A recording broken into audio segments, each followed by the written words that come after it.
이호성 위원장님. 네. 우선 지금 그 지상파 재무 현황과 관련된 좀 질의를 드려볼게요. 예. 저거 좀 보시죠. 위에 이제 지상파 광고 매출 현황인데요. 2012년도에 KBS 같은 경우 6,234억입니다. MBC는 4,933억이고 SBS는 4,981억입니다. 근데 저게 조금씩 줄어가다가 2017년 작년을 기준으로 보면 KBS는 3,666억, MBC는 2,926억, SBS는 3,729억입니다. 지상파 3사 공이 광고 매출이 대폭 줄었는데 네. 특히 KBS하고 MBC는 한 40% 이상 줄었습니다. 예. 근데 저 줄어드는 흐름이 앞으로 더 빨라질 것이 아닌가라는 그런 불안한 마음도 듭니다. 근데 문제는 이겁니다. 우리가 지상파가 과연 없어지면 방송 보도의 공정성을 시스템으로 어떻게 담보할 수 있을 것인가. 최악의 상황에 네. KBS, MBC가 망한다고 칩시다. 그럼 그 상황을 대한민국 전체의 언론 질서는 감당할 수 있을 것인가? 국민을 위한 공정한 보도는 어떻게 될 것인가? 물론 방송통신위원회 위원장의 책임은 아니지만 큰 틀에서 보면 한 시대를 담당하고 있는 위원장께서 저 부분에 대해서 깊은 고민이 필요하실 것 같습니다. 지금 어떤 생각을 하고 계십니까? 네, 그렇습니다. 이게 지금 아까 위원께서 지적하신 대로 지금 지상파의 광고가 평균 연 1,650억씩 줄고 있습니다. 그래서 10년 되기 전에 만약 이런 추세가 계속되고 저는 거의 계속 되리라고 보고 있는데 10년 이내에 광고 수입이 거의 제로가 될 수도 있습니다. 이건 아마 지상파에게는 막중한 위험한 상황이고요. 그런 상황을 타개하기 위해서 여러 가지 방안들을 저희가 생각하고 있습니다만은 대단히 어려운 건 사실이고 정말 비상한 조치를 취해야 된다고 생각합니다. 방송사의 자구책을 비롯해서 여러 가지 조치들이 필요하고 또 무엇보다도 이 위기 의식을 방송계 저희 정책 부서 이런 데서 함께 가지고 있어야 된다고 생각합니다. 국회에서도 그런 점에 있어서 좀 많은 격려와 지원을 해주시면 고맙겠습니다. 우선 그러면 KBS, MBC에 자구에 관한 구체적인 요구를 하고 그 자구에 관한 구체적인 보고를 받으신 부분은 있습니까? 저희가 계속 요구는 하고 있습니다. 그리고 철저하게 이거는 비상 상황이기 때문에 적당히 어떻게 뭐 넘어갈 수 있겠지 하면 안 되고 감사원에 KBS 경우는 감사원에서 지적한 사항도 있고요. 그래서 뼈를 깎는 어떤 구조 조정과 경영 합력 같은 것이 필요하고 그런 그러니까 조치. 예. 이제 경영 뼈를 깎는 경영 합리화에 관한 구체적인 내용을 예. 제가 볼 때는 방통위원장께서는 보고를 받으셔야 하고 네. 그 보고받은 내용을 저희 위원회에 또 보고를 해주셔야 될 것 같아요. 네. 구체적인 부분을 요구드립니다. 예. 그다음에 알겠습니다. 두 번째로 자구도 자구지만 현실적으로 제도적으로 살려줄 수 있는 숨통을 좀 열어줘야 될 거 아니겠습니까? 네. 지난번에 제가 중간 광고 말씀드렸는데 그거는 허용하겠다는 방침이신 거죠. 그것도 포함해서 여러 가지 현재의 방송계의 어려움을 타개할 수 있는 방안들을 생각하고 있습니다. 수신료 관련된 부분에 대한 무슨 검토가 있습니까?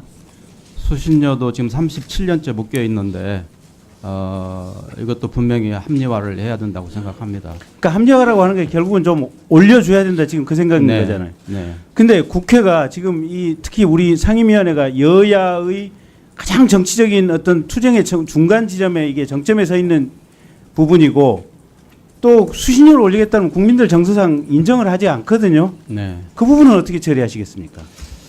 그래서 저희가 좀 생각하고 있는 거는 이제 우선 방송사들이 자구 노력을 우선적으로 해야 되고요.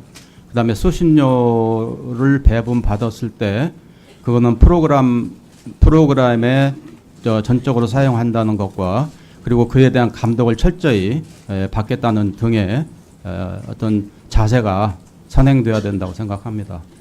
그러니까 이제 물론 시간이 한정이 돼 있고 이러기 때문에 일반적이고 원론적인 말씀을 할 수밖에 없으시겠지만 어쨌든 제가 보기에는 이 흐름으로 가면 지상파 3사가 15년, 20년을 못 버틸 것 같습니다.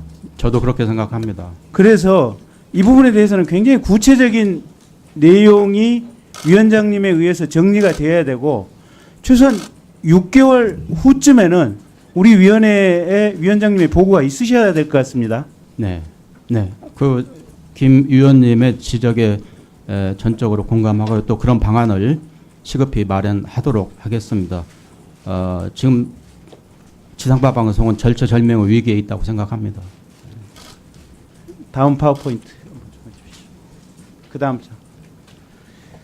그 이제 방송뿐만 아니라 이제 통신 부분도 지금 담당을 하고 있기 때문에 그 소비자 보호 단체를 통해서 통신과 관련해서 이제 여러 가지 불만 사항들 저희가 좀 모아봤습니다. 그랬더니 알뜰폰 관련해서 이제 소비자들의 불만이 굉장히 많이 있고 특히 알뜰폰을 이용하는 주 고객이 어르신들입니다. 고령층입니다. 네, 그러다 보니까 설명과 계약 조건이 다르다. 또 무료인 줄 알았는데 나중에 보니까 사기당했다. 또 동영상 이용하는데 데이터가 이용되는 줄을 전혀 몰랐다.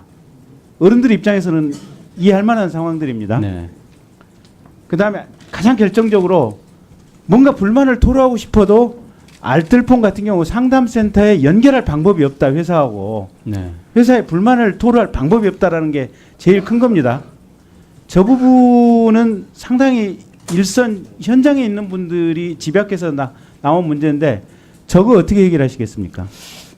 이게 알뜰폰 사업자의 그 소규모 이런 데서 오는 이제 문제이기도 한데요. 그러나 이용자 보호라는 측면에서는 저런 것이 합리화될 수 없다고 생각을 합니다. 저희가 좀 더 철저하게 점검해서 저런 불편함이나 어떤 억울함이 없도록 감독을 더 철저히 하겠습니다. 그 위원장님, 제가 이제 감독을 철저히 한다고 하는 것은 그냥 통상적인 답변이고요.